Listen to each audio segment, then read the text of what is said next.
Good evening, everyone. It's that Weems guy here for First Person Safety, and I'm joined tonight by Morgan Ballis. Morgan, if you would, please introduce yourself to our audience. Haley, thank you so much for having me. My name is Morgan Ballis. I run a firearms training company out of San Diego County called Defensive Tactics and Firearms. But I also run an emergency management consulting firm, Campus Safety Alliance. So we support really all sectors. We primarily support K-12 schools and their law enforcement partners in building evidence-based school safety programs. I'm also a nationally certified law enforcement trainer, primarily focused in supporting law enforcement in active killer response and solo officer response, and really just supporting private citizens and law enforcement wherever they need that support. Holy smokes, did you say San Diego County, as in California? Yes, but our family recently relocated to Idaho. So we made it to some free country, originally from Tucson, Arizona. But yes, I was in the Marines for 11 years, got out of the Marines and was just absolutely blessed to have a thriving and successful firearms training company, now run by the instructor, Shane. He's our chief instructor out there now. And I've kind of faded back into the shadows a little bit as I focus more on the consulting end. There you go. I had to poke a little fun about there being a firearms training business in California, because that's just, It is booming. We're doing great. We are blessed. Outstanding. You mentioned evidence-based training in your intro there. Explain to our audience, what do you mean by evidence-based or evidence-driven curriculum? So when we look at evidence-based, oh, there we go. Can I'm recording this right now. Go downstairs. I'm also a dad. Yeah, as we can see. That was Miss Isley Sage making a cameo appearance. Yeah. When I was an infantry Marine, so on top of eating crayons,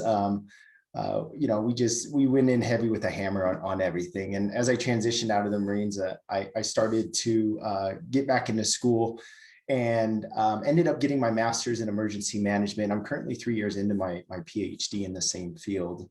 And I started to, as I really dove into the academic world, I started to see as a trainer, a lot of the times in my own curriculum, I was creating curriculum around what I wanted to be right versus what the actual data or evidence suggested we should be doing. So when we talk about evidence-based, what we talk about is looking at scientific data that is available, really what's known as empirical evidence. So it's kind of the totality of evidence that's available, whether it's actual scientific studies, whether it's looking at case studies and dissecting them on the back end, or actually going out there and testing theories ourselves. I think probably the most relative theory that anyone in the firearms industry at least is aware of is the Tooler concept. And it's a perfect example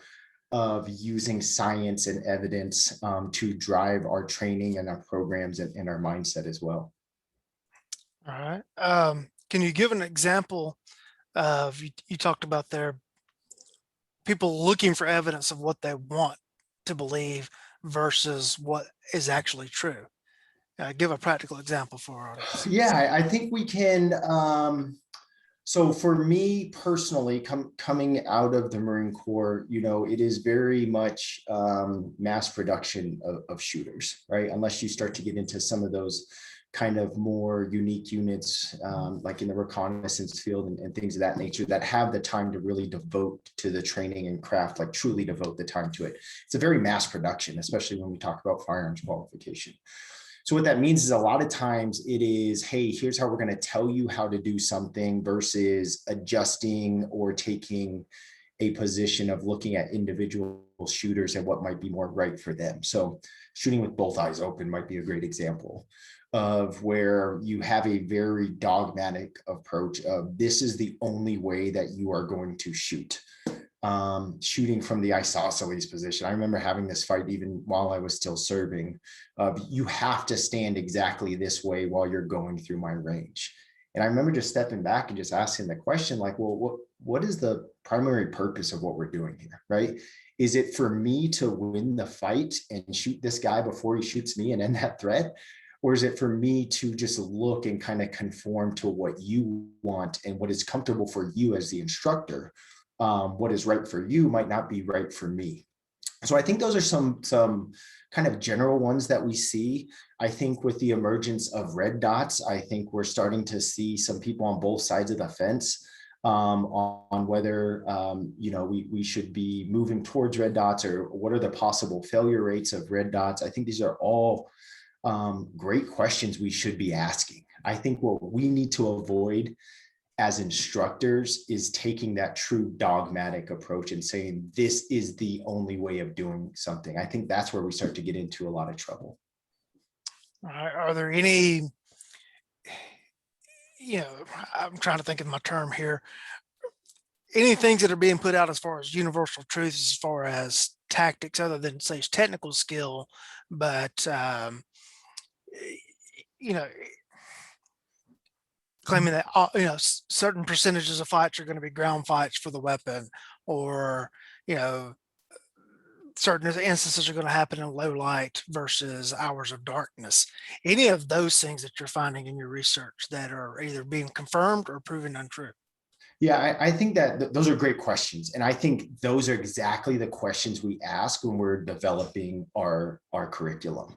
Let me give you a good example in more of like the Second Amendment debate, right? Okay. We see across the United States, and this has been true for a couple of decades now, that the murder rate, or the homicide rate rather, has gone down, right? So I could take that information as someone that supports the Second Amendment and say, look, it's because more people are armed, we have more firearms, we have more CCW permits, and therefore, especially in those jurisdictions that do allow those things, there's a direct correlation to the reduction of homicides. Well, that would be only half the story, right? Because we'd have to look at other factors that have happened over the past 2 decades, such as the increase in emergency response, the increase in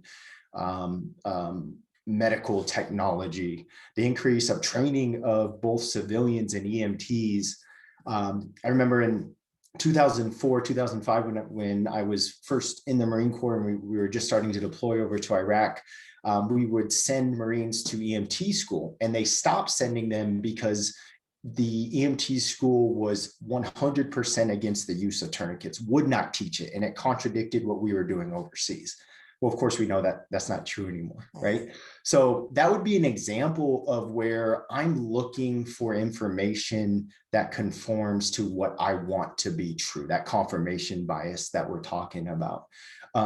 Neil deGrasse Tyson, who is a world-renowned physicist and scientist, I was listening to a masterclass of his, and he says, Google is the epitome of confirmation bias, right?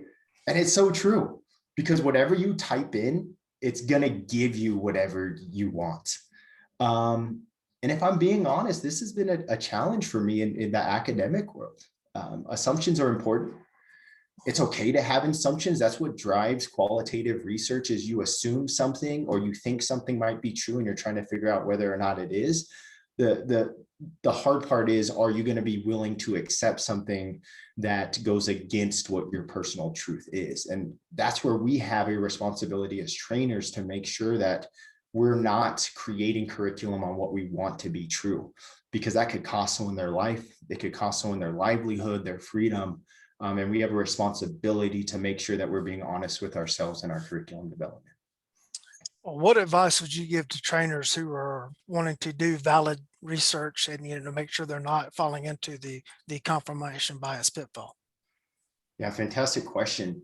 I think networking honestly with other professionals within the industry. I think I use the word professionals very lightly, as we know that our industry doesn't truly have a professional standard, right?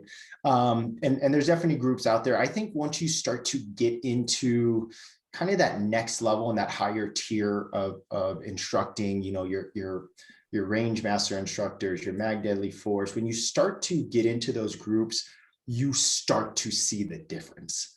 I wish I could remember the gentleman's name, but there was a post the other day on the range master instructor, and it said, "Hey, I have this this new he didn't call it this new drill that I'm running, and I would like 30 or 40 of you to run it and tell me what your times are." And I just sat back and I'm like, God, that's beautiful. What an amazing thing that, one, he's so comfortable to do that, but two, to be surrounded by a group of like-minded individuals that want to support, that want to increase the research within our field. And again, going back to Dennis Tuller and that Tuller theory, that's the standard we need to have, right? And then we also need to dissect it. It's been what, for 30, 40 years, I think, since his original research. So like, what are the implications now? How has it changed? How might it be different for different demographics? Of course, he was using law enforcement officers as his base. So what might our subpopulation look like? So I think that's important, is to have other individuals that you can kind of have a check with, and being vulnerable, right? That's probably the hardest part is to be vulnerable, especially as men, especially men in the firearms industry, because God knows it is dog eat dog out here, right? It's hard to be vulnerable. But, I think in a lot of cases, we have instances of an event, right? A lot of times it might be around like a mass murder incident or an active shooter incident. And we look at those individual cases and we see what we want to see. In 2011, my mom was standing next to Congresswoman Giffords when she was shot. She was literally at the table. I went to high school with the shooter, and that's what got me kind of down the path that I am now. And I remember first looking at it through a Marine's lens, right? Like, what would I have done? What would have worked? What wouldn't have worked? And as I started to really dive into the research, and that's what I do now, is I specifically, my entire career has been spent studying these mass murder incidents, is I had to really step back, and I had to get out of my own feelings to be able to get to that objective truth. So not cherry picking case studies, specifically looking for case studies or incidents that actually counter what you think to be real. If I'm writing an academic paper, it's actually one of the things I must do, is I must look for opposing research. And sometimes that opposing research gets you rewriting your whole paper, right? Or your final conclusions are different, or the recommendations or suggestions. So it's hard, man. Being humble. Just being humble and saying, look, I'm an open book. I truly am. I want to hear what you say. And I want to be able to take that in and reasonably come to a conclusion that's supported by evidence in the data. All right. The active killer, whichever label anyone wants to apply to it, but the active killer question tends to be one of those hot button questions. And, be it people trying to drive people to their classes or to push certain beliefs. What are you finding in your research that is a predominant theory that is just proving not to be true, if anything? I think a couple of things. I think most of us that have done any just even cursory research on the topic know a few of these. The first is that overwhelmingly handguns are the most dominant firearm used in mass shootings, not just mass shootings, but specifically active shooter events. So the idea that, rifles, or specifically a semi-automatic rifle like an AR, is the predominantly one used, it's just not true. There's zero evidence that supports that. There is evidence, however, that suggests that AR platforms do increase the lethality of these incidents. So that's something that we have to be honest with ourselves as well. And we have to be willing to accept that evidence for what it is. Another thing that I think is an extremely important is that we need to understand, especially when it comes to school active shooter events, is that nearly 80% of the firearms used in school active shooter events that are used by assailants that are under the age of 18 or 21 to legally purchase those firearms, they're stolen or taken from their home or the home of a friend or family member. What that tells me as a responsible gun owner is that we have the ability to essentially prevent 80% of these attacks, or at least mitigate their ability to get a hold of the firearms that they use. And that's a tough conversation to have. And the reason that's a tough conversation is because not a single parent looks at their child and says, my child is capable of this. And it's something that we have to understand that, you know what, any child truly is capable of this. And we've seen it across the spectrum. And I think anyone that has had the unfortunate experience of dealing with a close friend or family member that has taken their own life can reflect and say, well, God, I never saw that coming. So with that being said, I think that the data definitely suggests that we have a responsibility as gun owners to do our part in mitigating or even preventing these incidents from happening by simply locking up our guns. I mean, it's such a simple thing to do, but it's a tough conversation. And so that's definitely something. For those shooters that aren't getting, or those killers that aren't getting the firearms from those sources, where are they getting them?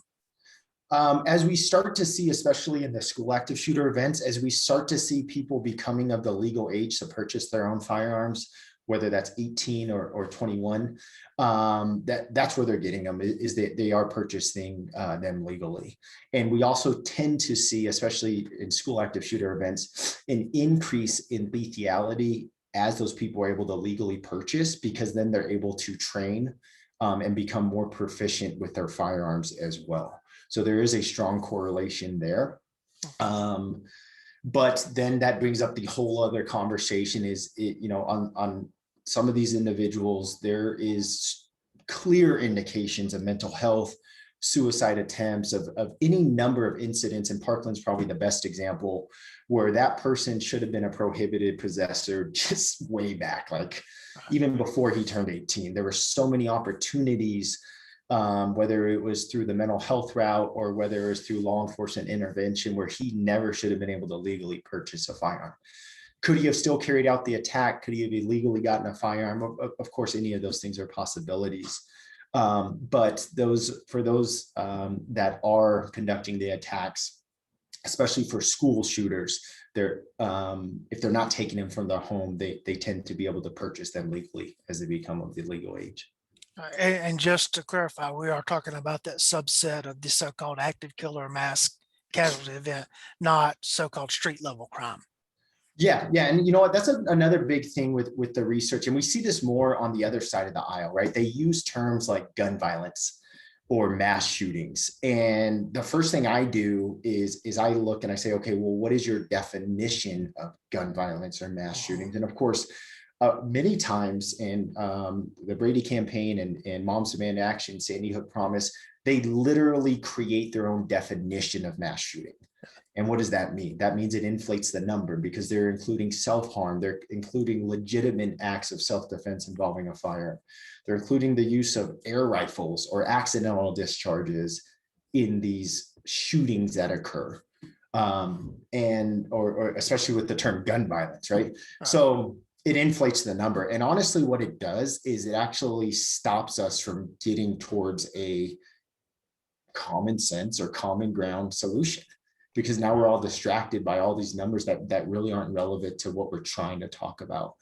And then also, to your point, when we look at mass shootings, or if we look at crimes involving firearms within inner cities, that is much different than the active shooter phenomenon.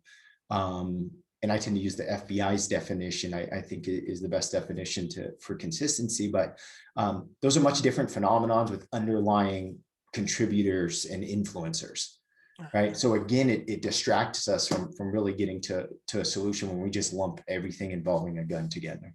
If I remember correctly, the FBI definition is 3 or more.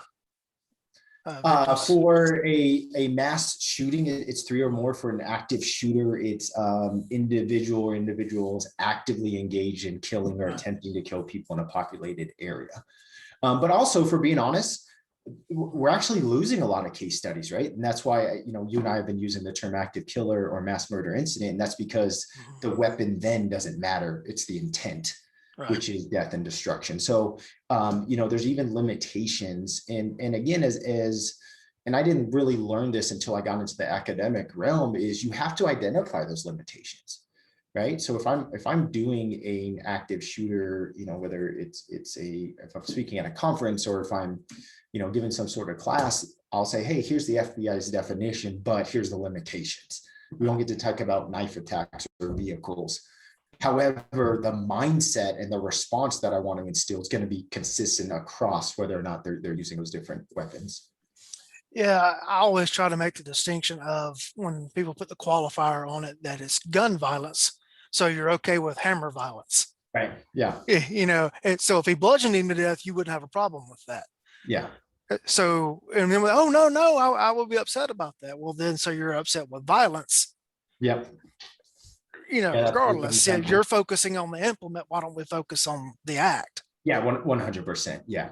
And then the other thing you asked about, what are some things we're seeing about the data, especially in school active shooter events, but this remains consistent across all active shooter, active killer event, is that victim resistance highly influences the outcome of that event. If someone is making the personal decision to resist that attacker in some way, shape, or form, even if they don't ultimately defeat that threat, we see a reduction in both the number and types of casualties, especially if they're successful. And when we're training law enforcement, that's something we train them with, is that, look, you have to understand that as soon as you insert yourself and you make contact in any way, shape, or form, whether it's verbally or if they visually see you or if you're actually engaging them, consistently, overwhelmingly, what we see is there's no more victimization of civilians after that point of that officer making contact. So, but we have to be careful not to take that too far, because what we might say then is, well, then we should arm every teacher, everyone should be armed in every place. And I'm as pro Second Amendment as they come, but that's not the only answer, right?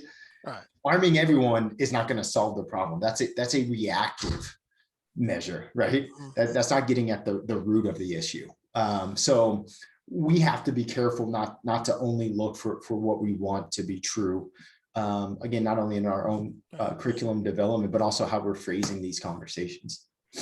I've been around toting a badge long enough that I've seen multiple paradigm shifts in the what is the so-called best practices response to such instances. I was actually a rookie just out of the academy in field training when Columbine occurred. And while I was in the academy, they talked about, I think the incident was in a McDonald's in California or somewhere out west. And it was, while this whole thing was horrible and it happened, the proper response to that is to set up a perimeter and call SWAT. Yeah. And of course, how many agencies across the United States actually have a full-time SWAT team ready to respond to those type incidents? And the answer to that is very few. And then of course Columbine happened, and there was the immediate response, well, we need to teach the forming of 4 and 5 man teams to go in and address these situations. Well, that's great, but start studying the stats of how many agencies in the United States are under 10 personnel total. I don't have the stats in front of me, but I did a research on just my state of Georgia, and the number of agencies that had less than 10 employees, not officers, employees, was under 10, was dramatic. They don't have 5 people working to form that fire team and go in. And so then, the paradigm has now finally shifted to, we have to immediately go in and stop the threat. Yeah. And go ahead. Yeah, I'll tell you, as a trainer, that we say that, and anywhere you go, they'll say that. But I think you and I both know that's absolutely it's just not the truth. I just did some expert witness work for one of the largest police unions in the United States, who their union was suing the department for better active shooter training. And it's, we like to talk about solo officer response, and the mindset that, they should go in. And it's not that they should go into every single situation. We're not making a blanket statement, but we want them to be mentally prepared and physically equipped to be able to confidently end that threat if they need to. But it's just one of those things that just it doesn't happen. And of course, there's logistical and financial restraints on any department. And we have to weigh the likelihood of event versus the resources we're going to commit to training for that event. But we also have to look at the consequences. And we know that these events have higher consequences because that's the intent of the assailant. So it's finding out a way to strike that balance, whether it's for a department or if I'm out there as an instructor, training civilians or security ministries. I just need to make sure that I'm striking that balance between preparing for the unthinkable, but not to the point where it's all consuming. Was there anything about confirmation bias or the active shooter topic that I didn't ask you about that I should have? Oh, we could we could keep going. We could definitely keep going. And this is just, again, it's so hard to do, and I am by no means perfect at this. It's something that I have to consciously do. But I think if we, in anything that we do really, but I'll make it specific to developing our curriculum as firearms trainers, if we kind of step back, if we ever get to a point and if we ever feel like, man, this is the way, this is the only way I think people should be doing something. I don't care if it's grip or stance or bigger concepts. I think that's when you really need to step back. And I think you need to step back and say, okay, truly, what are the pros and cons of what I'm trying to impart on my students? Or better yet, take the completely opposite position and actually articulate why that position is better than what you're trying to do. And I think there's a difference between this is the only way and this is our way, right? I'm okay with your way, as long as you're willing to recognize the pros and cons of whatever your way is. And maybe your way is driven by safety considerations or range restrictions, completely okay, right? But you need to identify that with your students. I've been in a number of classes where they just would not let me appendix carry. And I asked them why, and it's not safe, it's not fast, it's not this, it's not that. And it's like, man, that's not universally true, right? So I think just being honest with ourselves and taking a step back. And I've constantly been challenged over, my past 5 years specifically, actually going on 6 years now, of specifically training civilians and running my own firearms training company, is I learned something new, and that becomes my new kind of shiny thing, right? And then I network with instructors like yourself and other instructors, and I hear someone specifically talk about, you should never do this or you shouldn't do this. And I'm like, wait, why? And then I hear a new perspective. I'm like, okay, I can see that. I've had students that I've trained over multiple years where they'll come back to train me, and I'll say, I'll just go ahead and admit it now. I was teaching the trigger trap, man.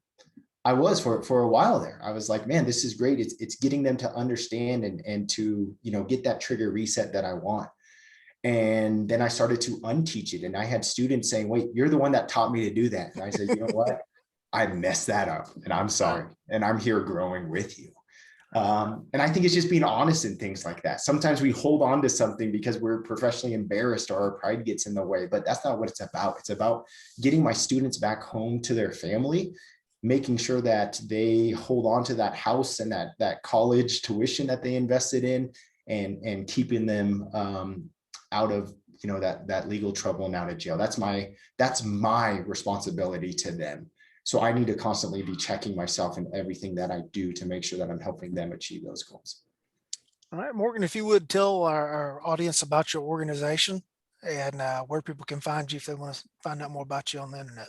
Yeah, if you're looking for support with the emergency management side or active shooter training, whether that's for your business or your school or for your faith-based organization, you can find us at campus-safety.us. If you're out in the San Diego Riverside area and you're looking to do some training or instructor development, you can find us at defensivetacticsandfirearms.com. Everything is spelled out because you know what? Your first business, you live and you learn. So, Yeah, Lee, thank you so much for having me, and thank you so much for what you do. It's such an important part of what we talked about earlier, that networking and just checking yourself and staying in touch with other instructors. Well, thank you. And thank you for coming on the show tonight. And it dawned on me last week that I had a show when people kept telling me, with the show on, when are you going to put the podcast up? Like, podcast? I didn't realize I had a podcast. I just been talking to people online, letting other people listen in. And so as of last week, all of the audio from the previous interviews is up available on basically all the podcast platforms. If you search for that Weems guy, you'll find the audio from all the previous interviews, and this interview will upload to YouTube as well as to the podcast format. So it'll be available for you to listen to in drive time. And Okay. so, everyone, I appreciate your time and choosing to spend a little bit of time with Morgan and myself. And I'm that Weems guy for First Person Safety. Good night.